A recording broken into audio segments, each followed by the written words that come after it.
Machiavelli constantly echoes the same thought. It's not enough to be good. It's not enough to be right. It's not enough to have beautiful intentions. You must be able to keep reality under control. For him, politics isn't a moral lesson in school, but a struggle for the stability of the state. Therefore, he takes a hard line on outcomes. If leniency leads to disintegration, rebellion, and bloodshed, then such leniency is worse than severity. If kindness makes a ruler weak and is then swept away, then such kindness is useless. If a tough decision once saves the country from prolonged chaos, he may consider it less harmful than endless weakness. Chapter 1. Not all power is created equal. Machiavelli begins by arguing that states come in different types: old, new, mixed, inherited, conquered, gifted by fate, won by force or cunning. His first major thesis: power is easier to maintain where it's familiar and much harder where everything is new. New power always irritates, worries, and frightens. People hope the new ruler will do better, but quickly become disillusioned if life doesn't miraculously change. This gives rise to a very modern idea. The most dangerous stage is not decline, but transition. When the old order has already collapsed and the new one has not yet taken hold, the ruler has the most enemies. Chapter 2. People are not as reliable as they want to seem. One of the book's foundations is a rather bleak view of human nature.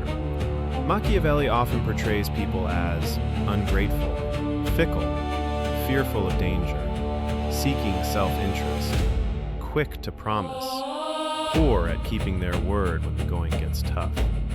This doesn't mean everyone is bad. But for a politician, according to Machiavelli, it's mortally dangerous to build a system on the hope that people will be noble simply because it's so beautiful. He bases his decisions not on the best in people, but on their most likely behavior under pressure. Translated into simple terms, his message is, don't build power on romantic trust. Build it so that it works even when people are selfish, frightened, and ready to change their tune. Chapter 3. Better your own order than someone else's help. One of the most difficult and important sections of the book is about the army. Machiavelli repeats almost obsessively, mercenaries and other people's troops are poor support. They are either cowardly, self-serving, or dangerous in themselves. If you protect me, whose loyalty is bought, your power rests on sand. A ruler must have his own strength, his own army, his own people, his own resource of coercion. The meaning here is broader than just an army. In a modern interpretation, the idea is this: don't rely entirely on someone else's resources. Don't put your security in the hands of those who can leave. Don't substitute inner strength for a crutch. Chapter 4. The ruler is obliged to think about war, even in peacetime. For Machiavelli, peace is not a respite from politics, but a time to prepare for the next crisis. A ruler who has become lazy, relaxed, and lost the ability to exert force prepares his own downfall. He must study the terrain, the history of wars, the behavior of strong men of the past, and train his mind and ability to act in danger. In human terms, this can be translated as follows: peace is not a guarantee of safety. It is a chance to prepare before everything catches fire. Chapter 5. Sometimes harshness is more merciful than gentleness. This is probably one of the most famous and most uncomfortable ideas in the book. Machiavelli says that sometimes a few harsh measures bring more benefit than endless softness, which allows society to sink into robbery, chaos, and mutual violence.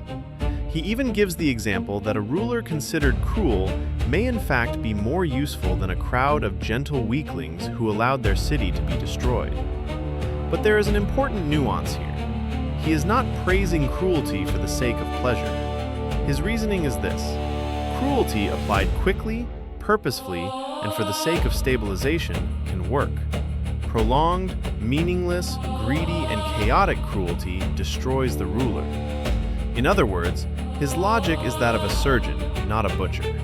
If you cut, cut to save, not out of habit.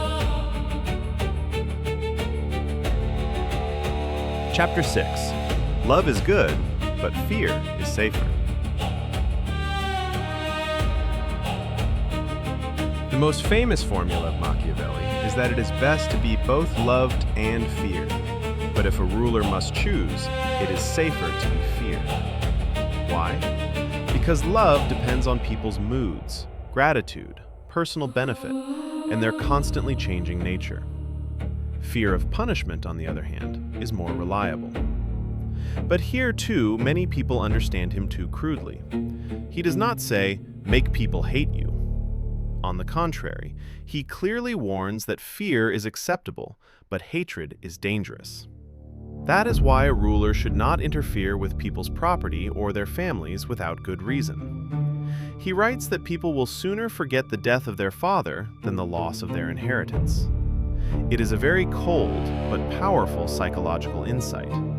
People remember the loss of property and personal humiliation for a very long time. So his formula looks like this: fear is better than weak love, but fear without hatred. And hatred is born from humiliation, lawlessness, greed, and constant intrusion into people's personal lives.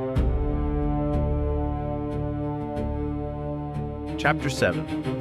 A ruler must be able to not be kind. One of the most controversial ideas in the book is the thought that a ruler must learn not to be good all the time. Not because evil is admirable, but because reality sometimes creates situations where constant virtue can destroy both the ruler and the state.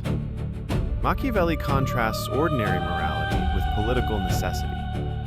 This is perhaps the very core of the entire book. Its message sounds something like this: if you decide to rule, you can no longer live only as a good private individual. You will have to answer not only for the purity of your soul, but also for the consequences of your decisions. This is one of the reasons why the book still feels unsettling today. It confronts us with a question people do not like to face. What matters more, the moral purity of an action or the real result for order and survival? Chapter 8. The Lion and the Fox. This is probably the central image of the prince. A ruler must be both a lion and a fox. The lion represents strength, the ability to frighten wolves, to strike, and to hold power. The fox represents cunning, the ability to see traps, read intentions, and deceive when necessary. The meaning of this image is very simple. Brute force alone is not enough. Cunning alone is also not enough. Power rests on the combination of force and calculation. In modern terms, someone who only knows how to apply pressure will eventually fall into a trap. Someone who only relies on cunning will fail when the moment comes that requires a fist. Chapter 9. The Popularity of Virtues. Another powerful image from the book is that a ruler does not have to always be truly virtuous, but he must appear virtuous. Machiavelli writes that it is useful to seem religious, loyal, humane, and honest, and, if possible, to actually be so, but when necessary, to be able to turn to the opposite. In his view, people more often judge by appearances, rumors, impressions, and results than by hidden reality. This creates the image of the mask of power. Not in the primitive sense of always lie, but in the sense that a ruler lives inside a theater of perception. Reputation is not decoration, but part of the mechanism of power. The people usually see the facade, not the inner workings behind it. Chapter 10. Fate as a River or a Storm. In the final chapters, Machiavelli speaks a great deal about fortune, fate, chance, luck, and the flow of events that cannot be completely controlled. He does not believe that humans are all-powerful, but he also does not believe that everything is decided by destiny. His idea is that fortune governs part of life, but the rest depends on energy, courage, preparation, and the ability to adapt. The image he uses is this: life is not a calm road, but a wild river. You cannot stop the flood, but you can build dams in advance. You cannot remove chaos from the world, but you can be the one who is better prepared than others when it arrives. Chapter 11. The New Ruler as a Man in a Minefield. Throughout the book, a new ruler almost looks like someone who walks into a room where everyone is smiling, but half the people are already angry. The other half is waiting for something. The old beneficiaries dream of restoring the past, and the new supporters do not yet fully believe in him. This is not a single literal metaphor, but rather a general image that runs through the whole book.